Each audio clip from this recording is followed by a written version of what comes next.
guys, Caleb here, back in with more bad fanfiction theater, and I have guests. Hi. Hi. It'd be more helpful if you said who you were. Oh, okay. I thought it was the hi and then the introduction. We You're have changing Dave. the format up on me. We Hello, have I'm Dave, Mewes, Yeah, I'm and Dave. Norm. Hi. How's it going, hey?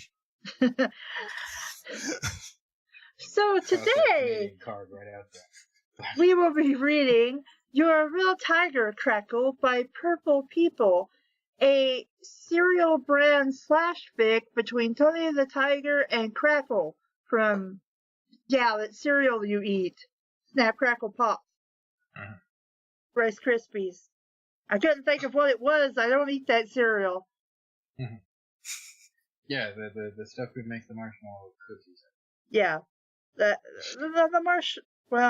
Rice Krispie treats are pretty tasty, but so yeah, we are doing now fanfiction.net. If you want to follow along, there will be a link down in the description below. Mewes, take it away with the first line. Tony the Tiger growled. The lightning outside had increased in intensity and frequency. Whose idea was it to leave? Snap looked at Crackle and Pop. It was the Keebler Elf's idea to avoid the obnoxious Kellogg's senior marketing vice president by hiding in this tree. The large tiger scowled at... Sorry. It would be The scowled. large tiger scowled at the three elf-like beings. They smiled up to him. Where is he now? There is a thunderstorm outside, and this tree is the last place I want to be on in an empty stomach. This is the last place. That you want to be when a tornado strikes. Pop. Napped in. Exactly. Those are not great. Thunder sounded in the distance. Kaboom!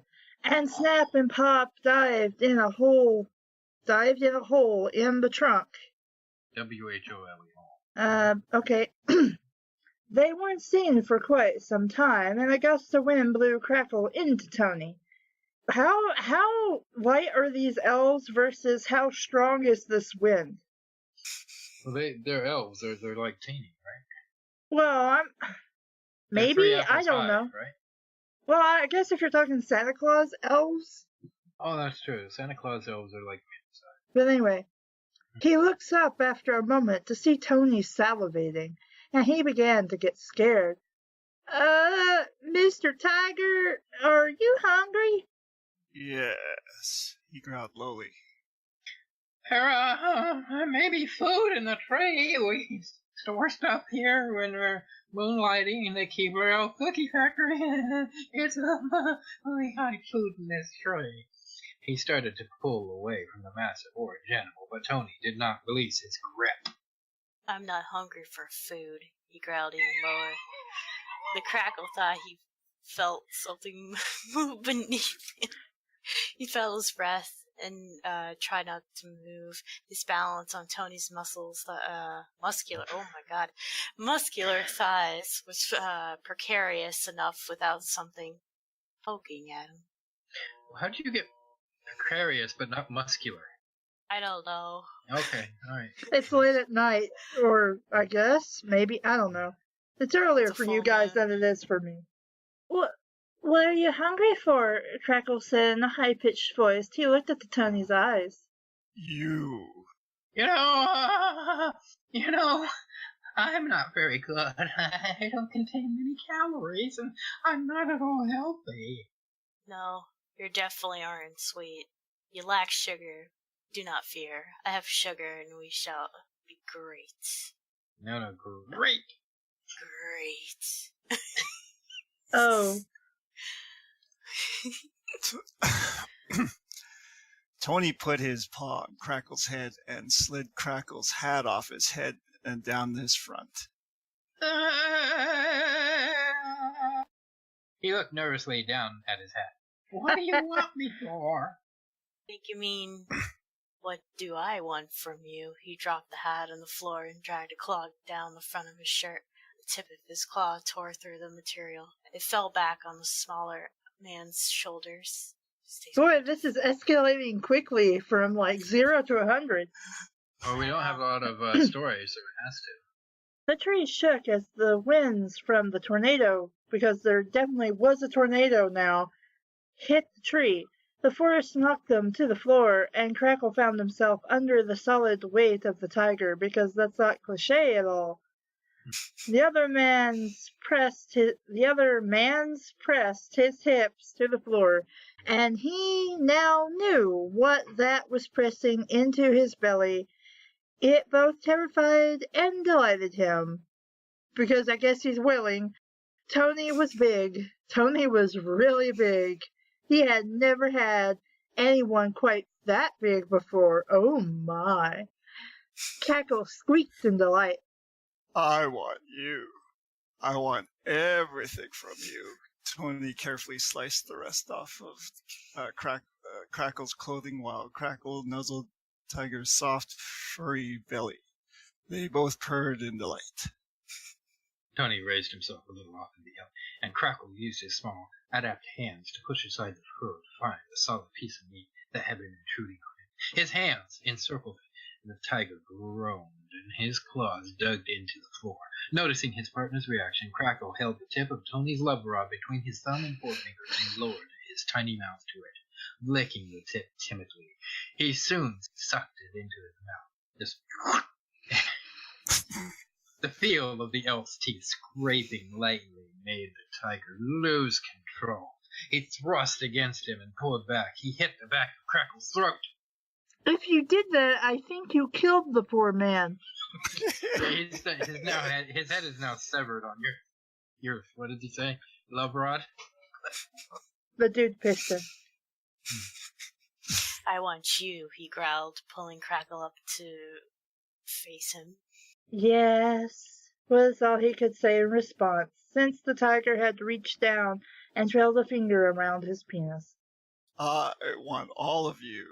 His finger moved from the smaller man's penis to press gently against his ass. The tip of his claw poked in, and he stroked him there. Please! Crackle moaned. Oh, please! I can't take. Can't breathe, it hurts. Stop that. Take your time, Yui.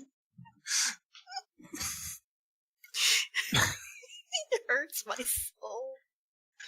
In response, Tony rolled him over and pulled him up onto his hands and knees. Crackle pointed at his shredded shirt.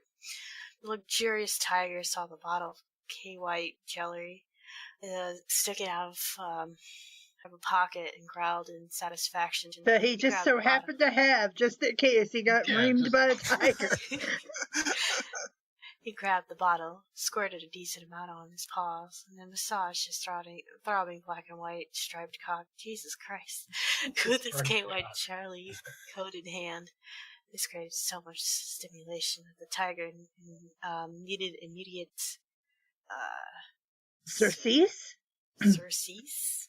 He thrust wryly into the really tight, extremely aroused Crackle, elf-like being reared up against the tiger's chest. He purred and then pushed him down. The two developed a rhythm.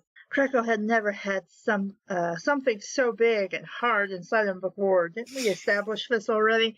It was usually Snap or Pop, which I thought were your brothers, but okay. And they weren't anywhere near as well endowed, oh my, as the tiger. Well, when you're like how tall in comparison to something that big, I'm pretty sure anything is probably, more endowed than you're used to, so to speak. And the acorn probably gets him hot and bothered. It took him a moment, but he got used to the tool pounding inside and started pushing back with each thrust. He climaxed before Tony. His cum spraying onto the floor beneath him as well as onto Tony's feet. The smell of his lover's cum reached Tony's nose, and he started thrusting harder and faster at the scent. He could feel his orgasm building up, and he came just as Crackle tightened his ass muscles around him. The pressure was just too much, and he let go with a growl, pushing erratically into the elk. When he was done, he collapsed on top of Crackle, crushing him to death. He collapsed on top of Crackle, in an orgasm-induced stupor. When he finally pulled out, strings of white cum dribbled on Crackle's red bottom, and the elf groaned. I don't think I'll be able to move again. Tony used his bandana to clean himself and Crackle up, then wrapped him in the blankets that they magically had, I guess.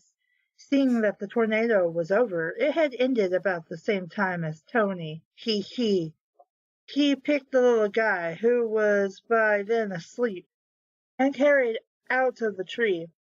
Seeing the General Mills guy a ways away, he handed him over and said, I think he ruptured something? Huh? This suddenly turned into a dark fic, I guess? You have got to get me bigger playthings. Elfin. Elfin, yes, it was an elf. So, Norm, what did you think about this story? Well, it's certainly erotic. It's Is it? Well, I guess well, I don't know. Okay. Well, I mean, it was trying, but would you have paired these two together? Not really, but but it makes but it's very imaginative. It's interesting. Norm, Yep. in your wildest dreams, did you ever think that today of all days you would be spending this time reading this story to a microphone? Nope. Certainly no. So, movies, what did you think about this story? It was interesting. Okay, Dave? I think it was bullshit, and that never happened like that. I told them that. I don't think I was the intended audience. No, I mean, I kind of was, only because it was like the Squid fucking Hogwarts. It was just like, okay, how's this gonna work? Mm-hmm. Like, we have this tiny little elf guy, fucking Tony the Tiger. The story doesn't really go into addressing how the size difference is fixed, except for the throwaway line at the end of Tony saying, I think he ruptured something. He's probably dead.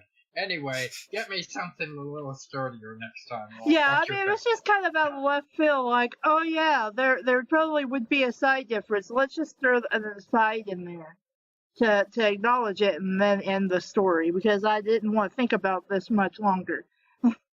But yeah, this was not, I'm not the audience for this. I prefer multiple. Yeah, it was alright. There's some writing mistakes that could be easily fixed. I would honestly say maybe try and do a more detailed story that has more of a gradual chain of events, rather than they're in a tree because it's storming. Oh, there might be a tornado. There's suddenly a tornado, and now that Tony's come, there's no more tornado. And, oh yeah, he's bleeding out the ass. You might want to take him to a hospital.